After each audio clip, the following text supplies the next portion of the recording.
Exodus chapter 20, verse 7.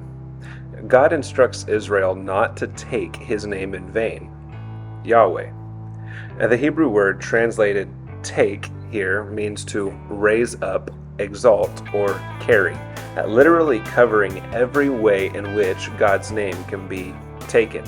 It can be merely spoken, it can be used in praise, or it can be carried as the name of a people, for example, Israel or Christian.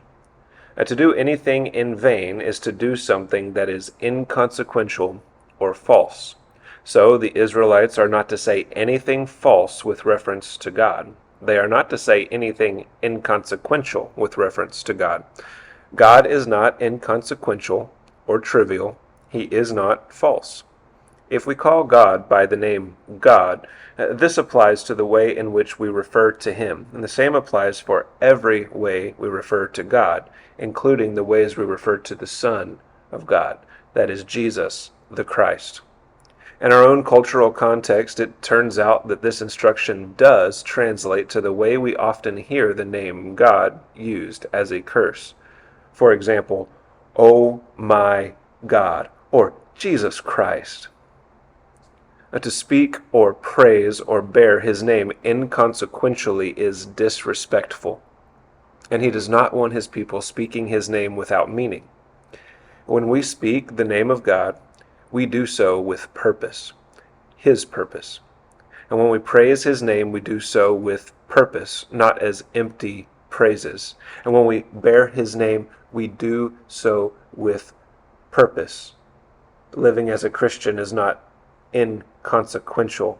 Living as a Christian is not flippant or trivial. There's purpose here.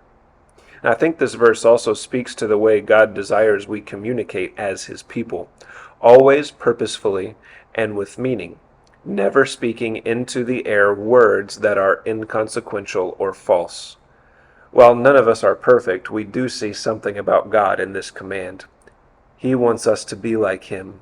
He does not speak inconsequentially or falsely. And many people, mostly Jews, have gotten into the habit of not speaking or writing God's name, either Yahweh or God, because of this commandment. Now, I understand the sentiment. I understand not wanting to accidentally transgress God's law. But I think God wants us to speak his name, just in a way you would talk about a friend rather than a foe, to bless and not to curse. God says that he will not leave him unpunished who takes his name in vain. Those who falsely present themselves as Christians or the people of God, for instance, will not get away with their lies.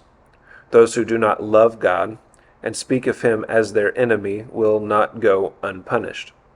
Those who are not children of God and so use his name flippantly in speech or song and without meaning will not go without the punishment of God. And we naturally want to honor our earthly fathers and defend their names even when they sin against us, especially if we are raised in honorable households. We don't go around cursing the names of our parents, and we will fight anyone who does speak ill of them. Now, if we are children of God, why would we not also treat his name with respect? To use God's name in vain is evidence that we do not know or love God.